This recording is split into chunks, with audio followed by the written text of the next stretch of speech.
Fala traders, sejam muito bem-vindos mais uma vez ao nosso canal Gestão de Risco Traders Pro.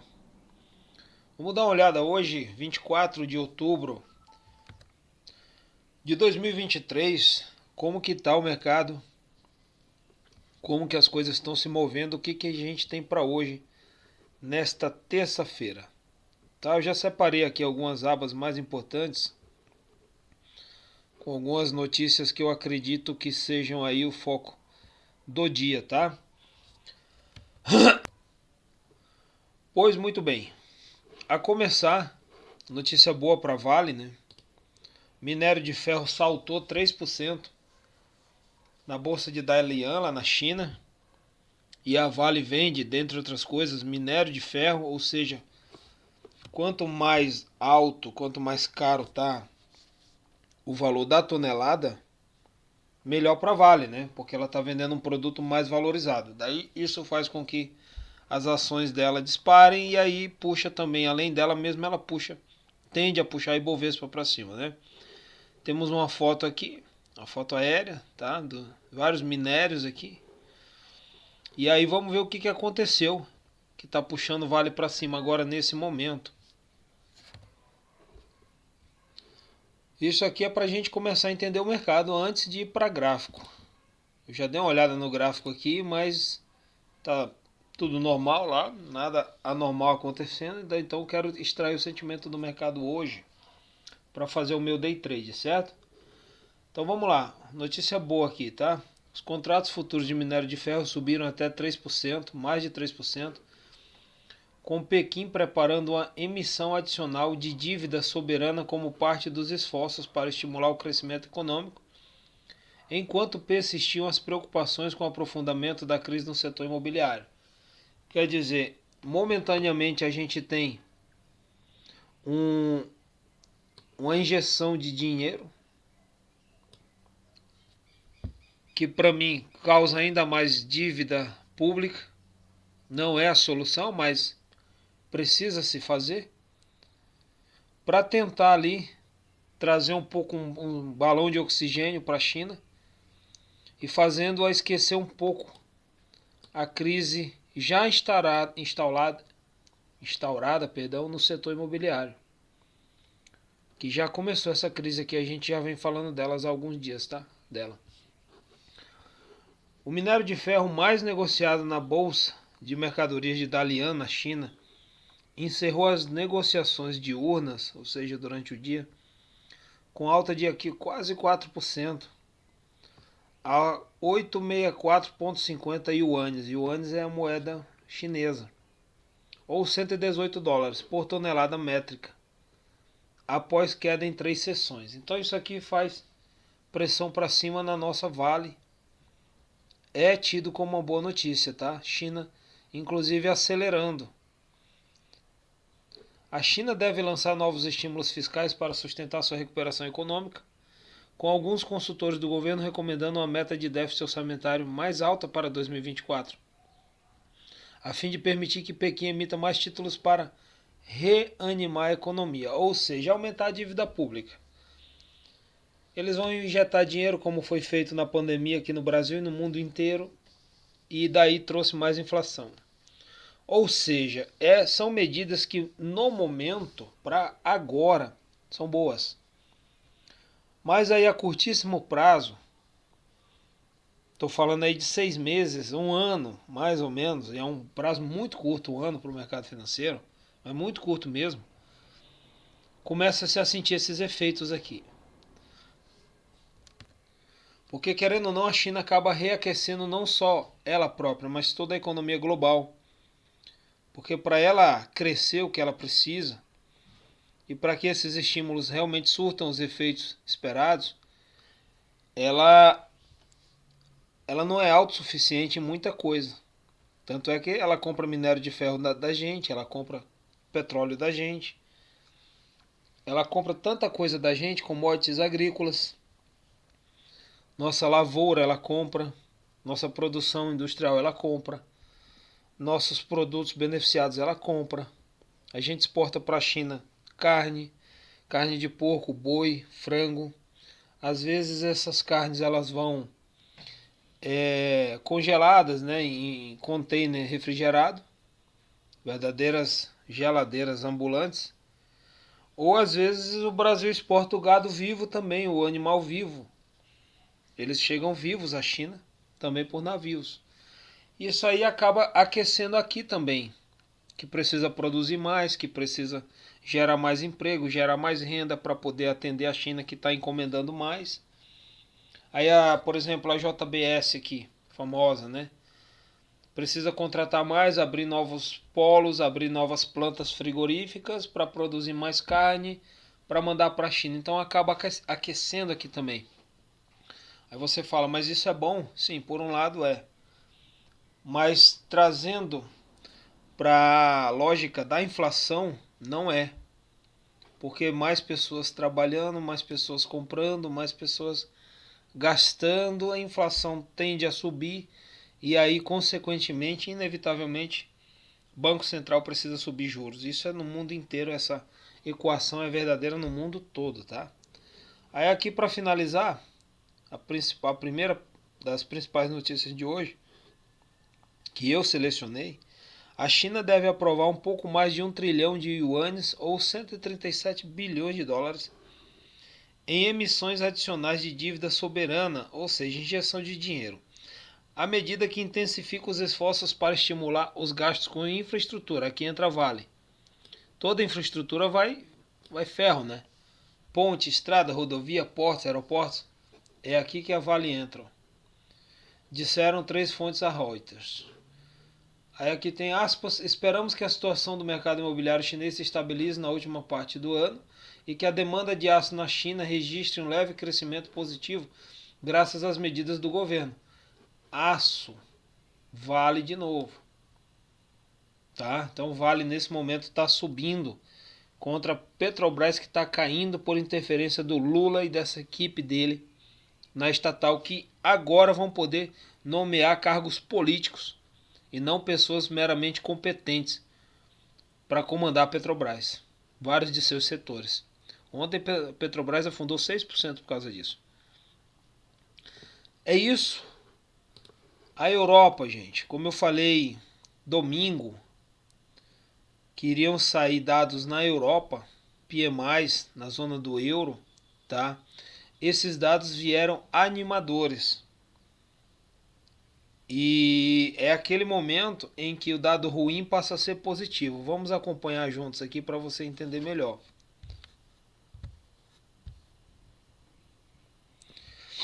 Vamos lá. As bolsas europeias operam majoritariamente em alta nessa terça-feira, após dados fracos. Olha só, dados fracos. É um dado bom ou ruim? Ruim? Dado fraco de atividade econômica, quer dizer, a atividade econômica está encolhendo. Aí você fala para mim que esse dado é ruim, certo? Tá bom, vamos continuar lendo.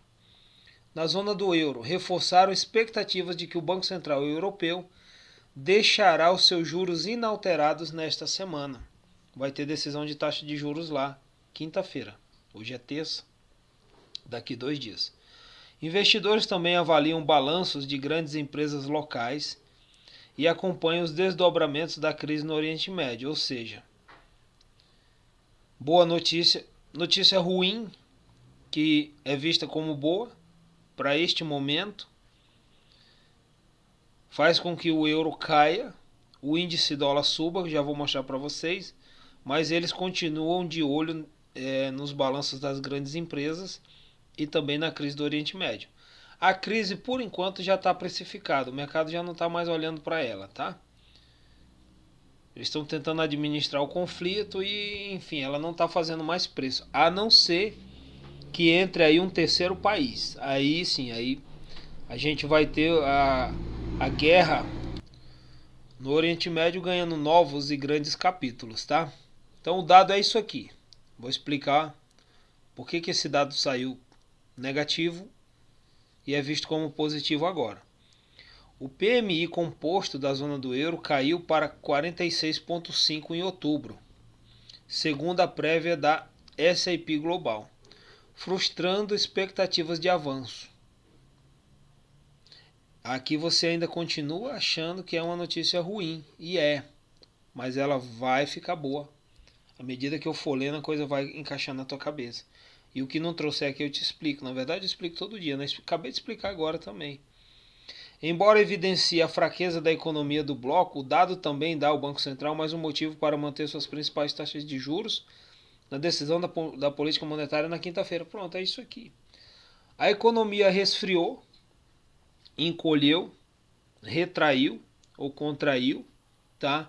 A inflação não pesa tanto porque tem menos atividade industrial, menos pessoas trabalhando, menos pessoas comprando, menos pessoas gastando. Isso faz com que a inflação caia. Inflação caindo, acontece justamente isso aqui: manter as taxas de juros. É o suficiente para fazer a bolsa decolar.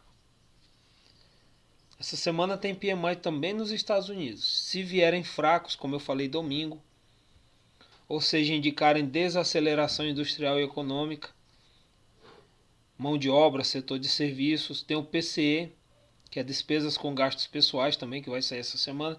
Se tudo isso vier fraco, vocês podem ter certeza que o dólar afunda e as bolsas decolam. No mês passado, o Banco Central Europeu elevou os juros pela 10ª vez consecutiva, mas também sinalizou uma possível pausa no atual ciclo de aperto, ou seja, da elevação dos juros, diante de evidências de que a inflação segue desacelerando em ritmo forte, ainda que se mantenha muito acima da meta de 2%. Está mais de 5% lá.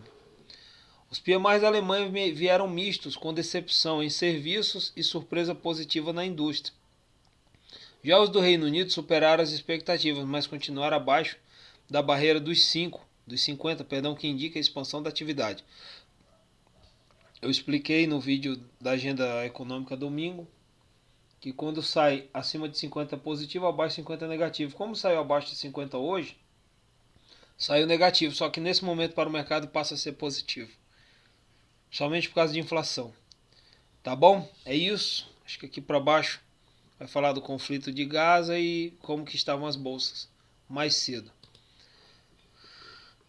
Queda na atividade empresarial alemã também diz respeito ao euro. Notícia da zona do euro sugere que recessão está em andamento, mostra PMI. Então a gente tem aí uma Alemanha indicando recessão e a Alemanha é o carro-chefe da Europa. Tá bom? Eu acho que é só isso por aqui. Falando em iene, a atividade industrial e do setor de serviços no Japão fica sob pressão em outubro. Você que opera iene tem que ficar de olho nessa notícia aqui. Esse tipo de notícia que envolve o país da moeda que você opera. Como que se opera a moeda de um país se você não sabe nem em qual continente fica o país? A atividade industrial do Japão encolheu pelo 5º mês consecutivo em outubro, enquanto o setor de serviços registrou seu crescimento mais fraco neste ano. Mostrou uma pesquisa nesta terça-feira, em meio a crescente incerteza sobre perspectivas para a terceira maior economia do mundo. O índice de gerentes de compra, PMI, na sigla em inglês, de manufatura do Japão, permaneceu estável aos 48,5, abaixo dos 50. O índice tem permanecido abaixo do limite de 50, que separa a contração da expansão desde junho. Então, o Japão também está encolhendo. Mas notícias que pareciam ruins, como eu disse, nesse momento têm sido vistas como boas. Nesse momento não, desde a pandemia para cá, né? Que foi justamente pós-pandemia que começou a inversão dos valores das notícias, tá bom? Passando aqui pelas bolsas, a gente tem Bovespa à vista, está fechada ainda, são 9h15 da manhã, fechou ontem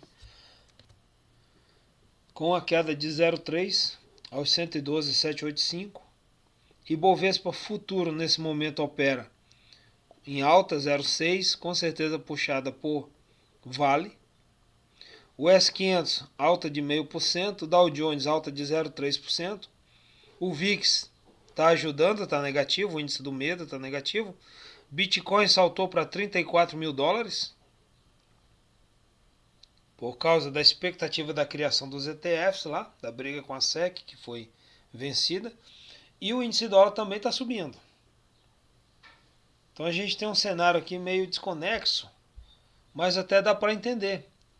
Metade do mercado está deixando dinheiro na renda fixa, diversificando a carteira, e o índice dólar está subindo aí 0,3 e as bolsas também estão subindo ainda mais. Ou seja, estão correndo risco aqui e se protegendo também aqui.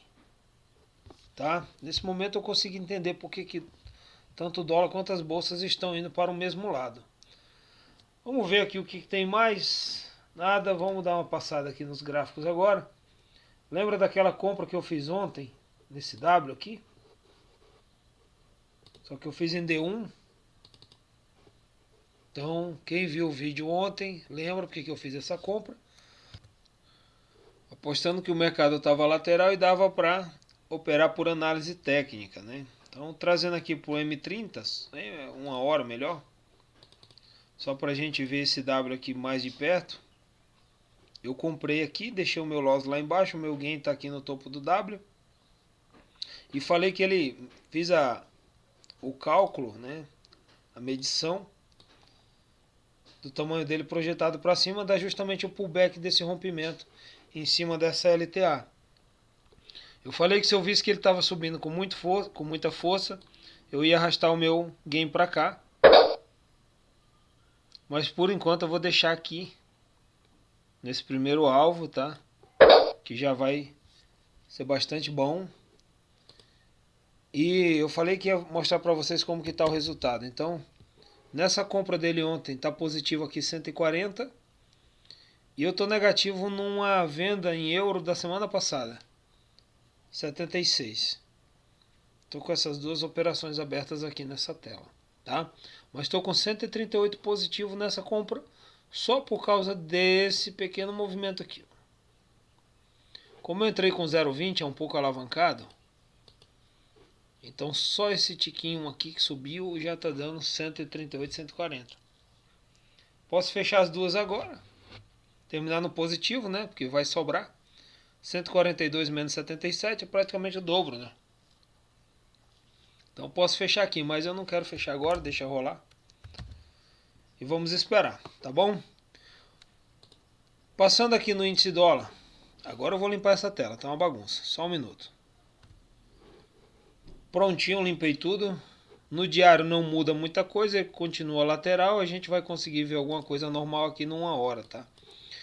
Então nas últimas horas ele vem subindo bastante. Na verdade fazendo aqui um pullback de rompimento de um suporte. E querendo ou não, ele continua lateral. Ele continua trabalhando nessa região entre... Não vou colocar 106. Vou pegar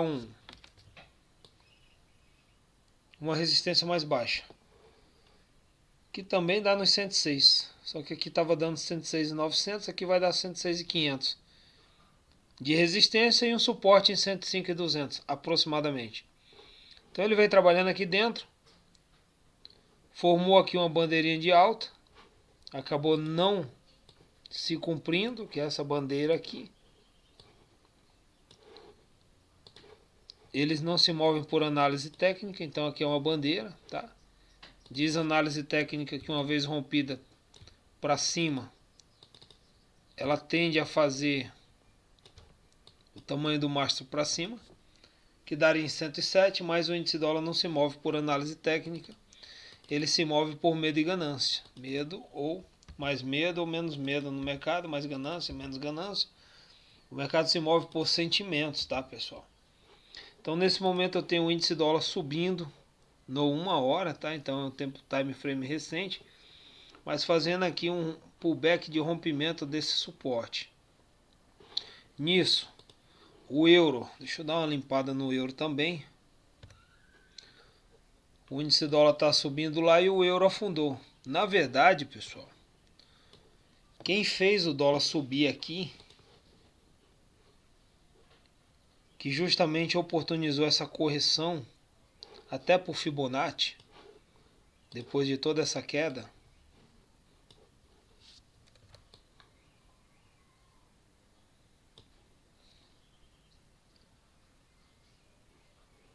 Que dá justamente no 61.8 desse topo.